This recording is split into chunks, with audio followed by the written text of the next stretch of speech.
Hello बच्चों, आज हम आपके हिस्ट्री के यानी इतिहास के पार्ट 2 जिसका नाम है सिंधु घाटी की सभ्यता, इस पार्ट का अध्ययन करेंगे। तो इस पार्ट के अंतर्गत जो सिंधु घाटी की सभ्यता थी उसके बारे में जानकारी दी गई है। तो इस पार्ट के जो मुख्य बिंदु हैं वह हैं आपके कि सिंधु घाटी की सभ्यता कैसी थी, इसके बारे में बताया गया है।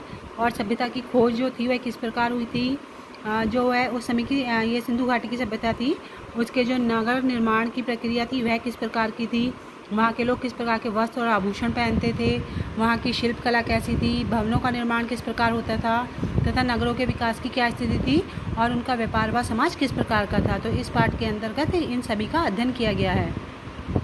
तो चलिए स्टार्ट करते हैं।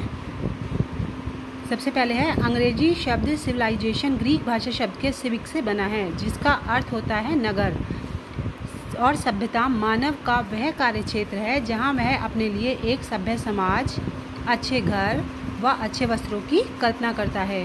प्राचीन काल में विश्व में निम्न सभ्यताओं का विकास हुआ था। तो यह सभ्यताएं थी आपकी सुमेरियन सभ्यता, मिस्र सभ्यता, कीट सभ्यता, सिंधु सभ्यता और चीन की सभ्यताएं, यानी वह सभ्यताएं थी जो हमारे प्राचीन काल में इनका विकास हुआ था। उसके बाद आ जाता है हमारा सिंधु घाटी अथवा हड़प्पा की सभ्यता, जो इस पाठ का मुख्य है। तो जैसे बताया कि जैसे कि हम पहले पढ़ चुके हैं कि कृषि का आविष्कार होने के बाद मानव ने एक व्यवस्थित जीवन व्यतीत करना प्रारंभ कर दिया था। उन्होंने परिवार में तथा परिवार के समूह बनाकर गाँव का व्यवस्थित जीवन व्यतीत करना आरंभ कर दिया था। परंतु धीरे धीरे क्या हुआ कि जो गाँव में जनसंख्या थी, यानी जब लोगों ने हर चीज़ में कृषि आदि में तरक्की की, वृद्धि की, तो इसी तरह से जो धीरे धीरे गांव की जनसंख्या थी उनमें जनसंख्या में वृद्धि होने लगी, जिसके कारण छोटे छोटे गांवों का निर्माण होने लगा और उन्होंने विशाल गांव का एक रूप ले लिया और विशाल गांव का निर्माण होने लगा। और इन जो गाँव में थी अलग अलग सभ्यताओं ने भी अपना जो था इन सभ्यताओं का विकास हुआ। तो सभ्यता क्या है? सभ्यता जीवन यापन का एक तरीका है जो लोगों के शहरों में रहने तथा व्यवस्थित समाज में रहने के उपरांत शुरू हुई थी। यानी जब लोग सभ्य हुए और उन्होंने गांव से जाकर शहरों में अपने जीवन प्रणाली को व्यवस्थित किया और समाज में रहना शुरू किया, तो जो आर्थिक, राजनीतिक, बौद्धिक और उनके धार्मिक व कलात्मक गुण थे उनमें भी विकास होने लगा, जिससे कि सभ्यता का विकास हुआ था। उसके बाद हमारा आता है सभ्यता की खोज की सभ्यता की खोज किस प्रकार से हुई थी। तो आज से लगभग 150 वर्ष पूर्व पहले जब पंजाब में पहली बार रेलवे लाइन बिछाई जा रही थी, तो इस कार्य में जुटे इंजीनियरों को अचानक हड़प्पा पुरस्थल मिला, यानी हड़प्पा के जो अवशेष थे वह मिले थे। यह स्थान वर्तमान समय में पाकिस्तान में है, किंतु उस समय इसकी खोज नहीं की गई थी। आज से लगभग 80 वर्ष पूर्व पुरातत्वविदों ने इस स्थल को खोजा था। आगे है, तब पता चला था कि यह पुरातत्व स्थल उपमहाद्वीप के सबसे पुराने शहरों में से एक है। चूँकि सबसे पहले इसी सभ्यता को खोजा गया था, अतः इस सभ्यता को हड़प्पा सभ्यता भी कहते हैं। उसके बाद है हड़प्पा और मोहनजोदड़ो था, उसमें जो आपके नगर नियोजन या इसमें जो मुख्य बिंदु थे उनके बारे में बताया गया है। तो वह किस किस प्रकार के थे। तो जैसे इसमें पहले आता है आपका नगर नियोजन, यानी वहाँ का नगर नियोजन, लोग किस प्रकार नगरों का निर्माण करते थे। तो हड़प्पा और मोहनजोदड़ो इस सभ्यता के प्रमुख नगर थे। इनकी खुदाई में सभ्यता की नगर निर्माण शैली का पता चलता है कि वह किस प्रकार के नगरों का निर्माण करते थे। यहाँ के जो नगर थे उनमें जो सड़कें थी वह सीधी और चौड़ी बनी होती थी, मकान पक्की ईंटों के बने होते थे तथा वह 2 मंजिले होते थे और प्रत्येक नगर के 2 भाग होते थे, पश्चिमी और पूर्वी भाग। जो इनका पश्चिमी भाग होता था वह ऊंचाई पर होता था, जिसे नगर दुर्ग कहा जाता था, जबकि जो पूर्वी भाग का बना होता था वह नीचे होता था, जिसे निचला नगर कहते थे। आगे आ जाता है आपके वस्त्र और आभूषण, यानी वस्त्र और आभूषण किस प्रकार के थे। तो हड़प्पा और मोहनजोदड़ो सभ्यता के जो लोग थे वह लगभग अपने शरीर के चारों ओर लंबे कपड़े के टुकड़े को लपेटते थे। पुरुष अपने आधे शरीर को ढकते थे, जबकि जो महिलाएं थीं वह लहंगा या पेटीकोट पहनती थी और कंधों पर कढ़ाईदार शॉल डालती थी। वह प्राय सूती होते थे, यानी सूती वस्त्र होते थे वह अधिकतर। पुरुष और महिलाएं दोनों ही आभूषण यानी गहनों को धारण करते थे और इन आभूषणों में मुख्यतः गुलबंद, बाजूबंद, अंगूठियाँ, चूड़ियाँ आदि पहनी जाती थी। उसके बाद आ जाता है आपकी शिल्पकला, यानी शिल्पकला किस प्रकार की थी।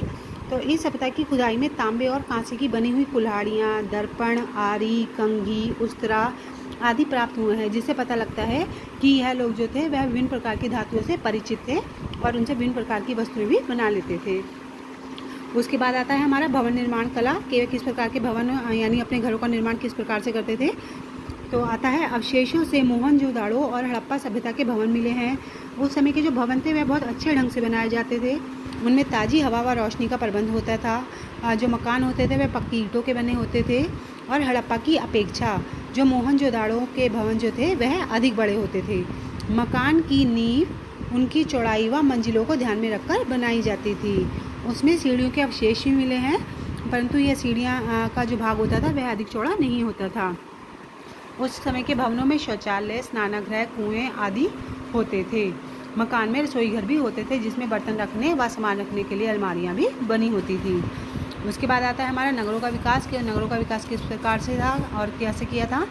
तो व्यापार और संचार विकसित करने के लिए नदियों के किनारे बड़ी संख्या में गांव बसने लगे। जैसा कि हम जानते हैं कि सभी सभ्यताओं का विकास जो है हमारा अधिकतर नदियों के किनारे पर ही हुआ है, क्योंकि नदियां ही वह स्थल होती हैं जहां पर व्यक्ति को अपना जीवन यापन करने के लिए अधिक से अधिक सुविधाएं प्राप्त होती हैं। तो मनुष्य ने अपने जीवन को और अधिक सुखमय बनाने के लिए अनेक प्रयास किए और जिससे उसकी आवश्यकताएँ बढ़ने लग गईं। कुछ लोग माल निर्माण में अपने कौशल को विकसित करने लगे तथा कुछ अन्य लोग विनिमय के लिए अन्य बस्तियों तक माल ले जाने लगे। इस प्रकार जो था व्यापार में वृद्धि होने लगी और जब व्यापार में वृद्धि होने लगी उसी के साथ ही नगरों का विकास होने लगा। उसके बाद आता है कि इस समय के व्यापार क्या थे और किस प्रकार के थे, वह किस प्रकार करते थे। तो सिंधु घाटी के लोग आंतरिक और विदेशी व्यापार बढ़ाने में लगे हुए थे, यानी वह अपनी सभ्यता के अंतर्गत जहाँ पर वह रहते थे वहाँ पर ही और विदेशियों के साथ व्यापार को अपने बढ़ाने में लगे हुए थे। सिंधु घाटी के नगरों में पाई गई मेसोपोटामिया की मोहरों और मेसोपोटामिया के नगरों में पाई गई सिंधु घाटी की मोहरें, इन सब बातों की पुष्टि हो जाती है कि वह एक दूसरे से यानी बाहरी देशों से व्यापार करते थे। गुजरात के लोथल नामक गांव में गोदी के अवशेष प्राप्त हुए हैं। यहाँ पर शायद वह लोग जलयानों में माल को चढ़ाते और बाहर ले गए माल को उतारते होंगे। इस खोज से यह पुष्टि होती है कि सिंधु घाटी के लोग जलयानों यानी आपके जहाज वगैरह होते हैं उनके द्वारा तथा व्यापार और वाणिज्य में उनका उपयोग करने से परिचित थे कि व्यापार में जहाज़ों का प्रयोग किस प्रकार से कर सकते हैं और उन्हें उससे क्या महत्व होगा या उन्हें क्या लाभ होगा, इसका उन्हें ज्ञान था। आगे आ जाती है हमारी लिपि। तो सिंधु सभ्यता की खुदाई में जो मोहरें प्राप्त हुई हैं उन पर मनुष्य की विविध आकृतियाँ, विभिन्न जानवरों की आकृतियाँ तथा वर्तनी की आकृतियाँ पाई गई हैं। यानी उस समय की जो हमें उस मोहरें प्राप्त हुई हैं उनके ऊपर भिन्न भिन्न प्रकार के जानवरों और अलग अलग मनुष्यों के जो आकार होते हैं वह बने हुए थे। विभिन्न वर्णों या शब्दों के संकेत हैं, किंतु आज तक उन्हें पढ़ा नहीं जा सका है। अतः हड़प्पा सभ्यता से संबंधित सारा विवरण खुदाई में प्राप्त अवशेषों के विश्लेषण पर ही आधारित है। उसके बाद आ जाता है हमारा धर्म, यानी किस प्रकार और लोग कौन से धर्म को मानते थे। तो इस सभ्यता के लोग संभवतः मातृ देवी की पूजा करते थे। इसके अतिरिक्त ये पशुपति शिव की भी आराधना करते प्रतीत होते हैं। यह पीपल, सर्प, मगरमच्छ और चीते को भी संभवतः पूजा करते थे, यानी यह इनका धर्म था और धर्म के अंतर्गत यह इन सभी का अपने धार्मिक मानते थे और इनकी पूजा करते थे। उसके बाद आता है हमारा समाज, यानी इनके टाइम में समाज कैसा था। तो समाज के 3 अलग अलग समूह थे। पहला जो समूह था वह शासक वर्ग का था, यानी राजाओं का, जो नगर दुर्ग में रहता था। इसमें धनी व्यापारी और उच्च कोटि के पुरोहित आदि रहते थे। दूसरा छोटे छोटे दुकानदारों, कारीगरों और शिल्पियों का था। मोहनजोदाड़ो में वह नगर में निम्न स्थान पर रहते थे। तथा जो तीसरा समूह था उसके अंतर्गत श्रमिक लोग रहते थे, जो बाहरी सीमाओं में झोंपड़ी तथा घास फूस के मकान बनाते थे। तो इस पाठ के अंतर्गत जितने भी आपकी मेन चीज़ें थी वो आपको बता दी गई हैं। अब इससे संबंधित जो भी कार्य है वह आपको PDF के द्वारा दे दिया जाएगा।